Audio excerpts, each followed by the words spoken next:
Hey, good morning Internet! J'espère que tu te portes à merveille. Je ne sais pas si tu me suis, mais en tout cas, il y a quelques jours, je vous ai promis une vidéo. En gros, ma vidéo réaction à marier au premier regard.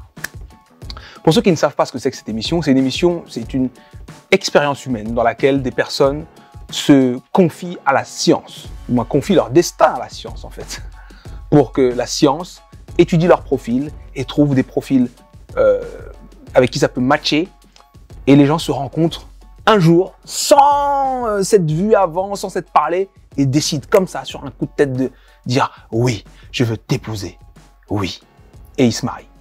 Donc au premier regard du coup. Donc au niveau divertissement et tout ça, c'est cool, c'est génial, il n'y a pas de souci. Mais forcément, c'est des relations amoureuses, donc je ne pouvais pas ne pas intervenir. Hein? This is what I do. Il y a trois choses que je veux partager avec vous. Il y a trois choses qui m'ont fait tiquer. Trois choses en fait que je vais mettre en avant par rapport à cette émission-là. Ok? La première chose qui m'a fait tiquer, c'est qu'il y a des gens qui donc se lancent dans cette expérience-là, qui donnent toutes leurs infos aux psychologues et différentes personnes qui font partie du staff de l'équipe et tout ça, pour trouver une personne avec qui se marier. Et ils trouvent cette personne, et ils vont à l'émission, ils acceptent de se marier, et quand vient le moment de faire des changements, ils refusent de changer. Non, moi je change pas, moi c'est comme ça la vie, moi je pense que c'est comme ça la vie et tout. Et moi ça m'a fait tiquer parce que c'est important que toute personne qui décide un jour de se marier ou même d'être dans une relation exclusive à long terme avec une personne comprenne qu'on ne peut pas faire ce genre de choses si on n'est pas prêt à changer. Je te demande pas de changer du tout au tout, mais tu dois forcément t'adapter à la personne avec qui tu veux vivre ta vie. Il s'agit pas que de ta vie, c'est la vie de l'autre personne aussi.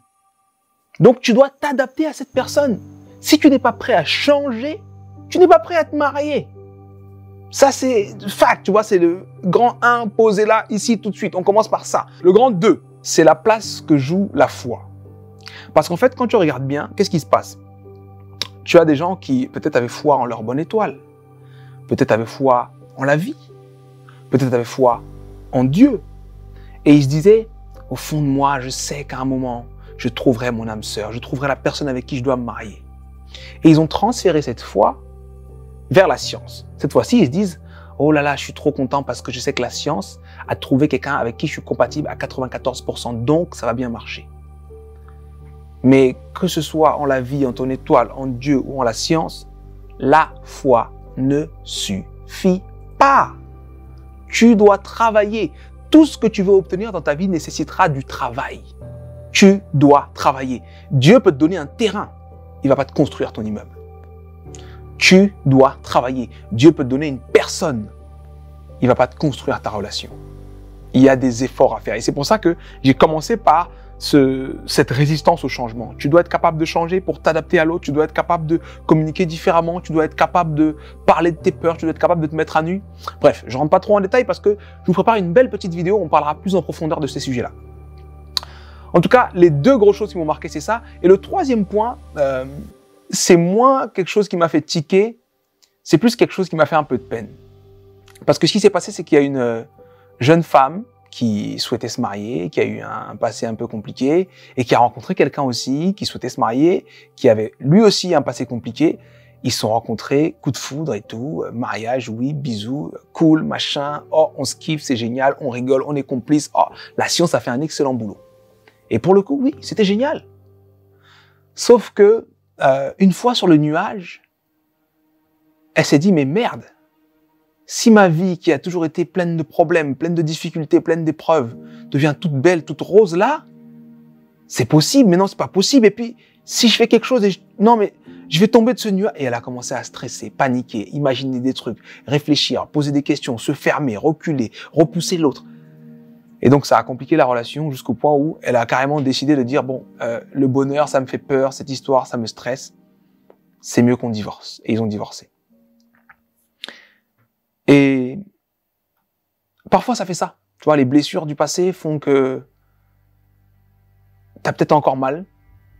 Et vu que t'as mal, bah, t'as peur, non pas du bonheur, mais de l'inconnu. Parce qu'une fois que t'es resté suffisamment longtemps dans le noir, bah, t'es habitué à être dans le noir.